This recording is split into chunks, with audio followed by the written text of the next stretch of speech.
प्रेम यानी स्नेह, लगाव, चाहत, अनेक नाम हैं इस भावना के। हम सब किसी ना किसी से प्रेम करते हैं। माता पिता से, प्रेयसी से या पत्नी से, संतानों से, परिवार या मित्रों से। माता पिता से हमें सुरक्षा प्राप्त होती है, पत्नी या प्रेयसी से आधार प्राप्त होता है, संतानों से अभिमान और परिवार तथा मित्रों से संतोष मिलता है। अर्थात जीवन में सारे सुखों का अनुभव हमें प्रेम से ही प्राप्त होता है। और फिर भी वही प्रेम का संबंध सदा दुख का कारण बन जाता है। ऐसा क्यों होता है? प्रेम का स्वाद भी कभी मीठा तो कभी कड़वा क्यों लगता है? क्या हम वास्तव में प्रेम को समझ ही नहीं पाते? इसे समझने के लिए हमें स्मरण करना होगा प्रेम या चाहत के अनुभव का। क्या विचार चलते हैं हमारे मन में जब हम किसी से प्रेम करते हैं? जब गहरे प्रेम का अनुभव होता है तो हम सोचते हैं कि उस व्यक्ति को हम सारा सुख दे दें, सब कुछ दें जो हमारे पास है। बदले में हमें किसी वस्तु की इच्छा नहीं होती। क्या यह सत्य नहीं? जब हम किसी को चाहते हैं तब हम उससे कुछ नहीं चाहते।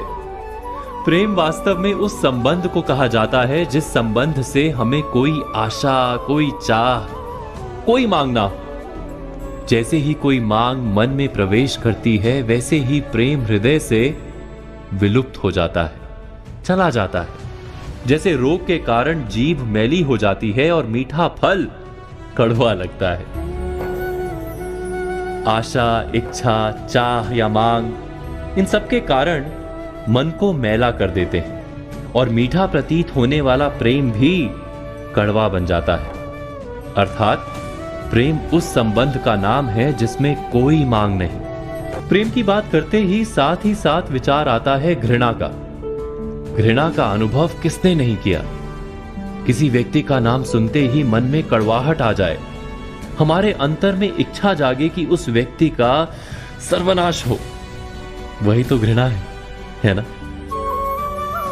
उसी व्यक्ति ने हमारे प्रेम को ठुकराया, हमारी कोई संपत्ति चुराई अथवा कारोबार में हमें धोखा दिया।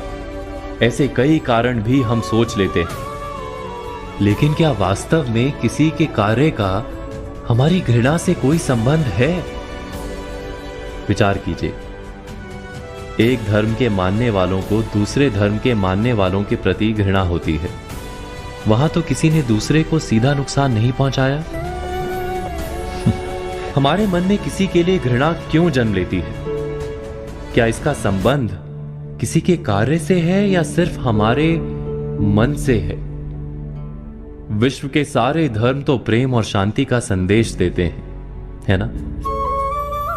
वास्तव में जब कोई प्रेम संबंध तोड़ता है तो हमें डर लगता है कि हम जी नहीं पाएंगे।